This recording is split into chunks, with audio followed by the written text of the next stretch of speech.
Good morning, Europe. A very warm welcome to the program. I'm Anka Ula. It is Tuesday, April 12th, and these are your top stories. Ukrainian forces prepare themselves for what they say may be the last battle to control the besieged southern city of Mariupol.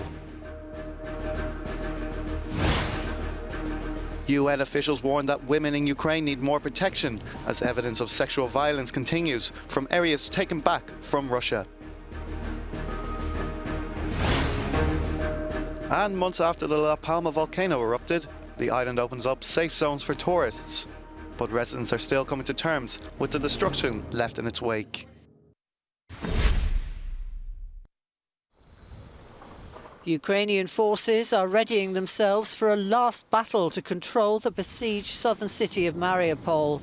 Tens of thousands of people have most likely been killed in Russia's assault on the port, according to Ukraine's President Volodymyr Zelensky. He's also warned of a possible use of chemical weapons by Russian forces in a move to capture Mariupol. One of the Russian occupier speakers has said that they might use chemical weapons against defenders of Mariupol. We take this very seriously. I'd like to remind the world's leaders that Russia's possible use of chemical weapons has already been discussed. At that moment, it meant that the reaction to the Russian aggression had to be more severe and faster. An earlier visit by Austria's Chancellor to meet Russian President Vladimir Putin has been criticised by Poland's leader. Karl Nehammer admitted the visit had not gone well. Generally speaking, I have no optimism I can take from this meeting with President Putin. The military offensive in the east of Ukraine is already well prepared for. But Poland's Mateusz Morawiecki was blunt in his opinion of the trip. At this stage of the war, when Russia has already committed war crimes, one should not talk to the criminals. And I haven't changed my mind on this subject. This Russian MOD footage is said to show a strike on a Ukrainian armoured vehicle. Western officials expect Russia to try and double or perhaps even treble its forces in Donbass as it shifts troops from Kiev and elsewhere.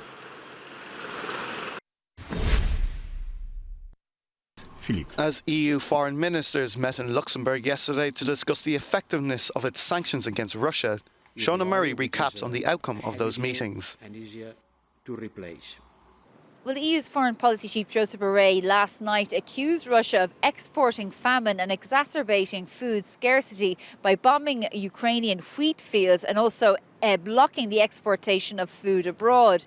EU foreign affairs ministers met in Luxembourg yesterday to discuss the possibility of oil and gas sanctions against Russia. There was no decision made. There wasn't due to be because there's still quite a strong level of disunity on this issue. There are many countries, Bulgaria, Hungary, Austria, Germany, Italy, that very much rely on Russian energy. However, there is momentum growing in this area, and the question is when and not if there will be gas and oil sanctions. Preferably from the Ukrainian perspective, oil should be banned as soon as possible. Meanwhile, today, European affairs ministers will be meeting to discuss the issue of the rule of law, particularly in Hungary, where there's widespread accusations of corruption from the Orban government. Shona Murray, Euronews, Brussels.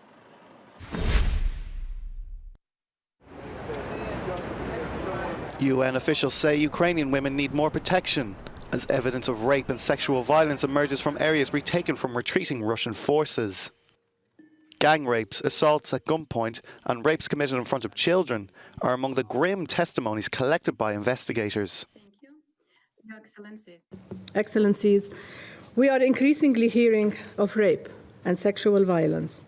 These allegations must be independently investigated to ensure justice and accountability. The combination of mass displacement with the large presence of conscripts and mercenaries and the brutality displayed against Ukrainian civilians has raised all red flags. Elena is one of those women who suffered at the hands of soldiers. Elena, whose name has been changed to protect her identity, accuses 2 Russian soldiers of raping her for 13 hours after being followed out of a shop. I didn't even have time to go home. I didn't have the time. They entered the door behind me. I didn't have time to take my phone. I didn't have time to do anything. They just silently pushed me on the bed, silently crushed me with the machine gun, undressed me.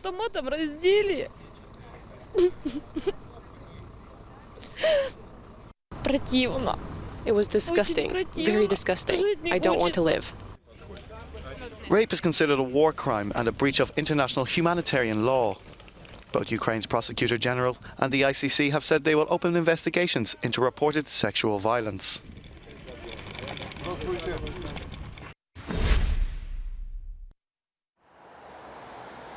The war in Ukraine has boosted Vladimir Putin's popularity in Russia. With an opposition out of action and the independent press muzzled, his image as a strong, determined leader prepared to do whatever it takes to defend his people is steadily growing among Russians. He works hard and protects our country. An approval that corresponds exactly to how the Kremlin wishes to be perceived. I think our elites and Putin himself, they need this kind of approval. So they will do everything to get it, both on the battlefield and on the TV screen. Leveson believes that lots of people think that Putin started the military operation for internal reasons.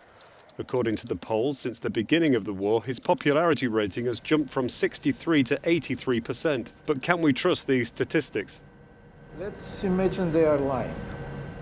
But since we are measuring these lies for years and years, then the difference between just December and March is, as I told you, 20-something%. Nevertheless, you can still find people in Moscow who are not afraid to criticize Putin. I think he's mad. I don't know why people still like him and why he gains his popularity. I don't like him. I like him, but we're friends.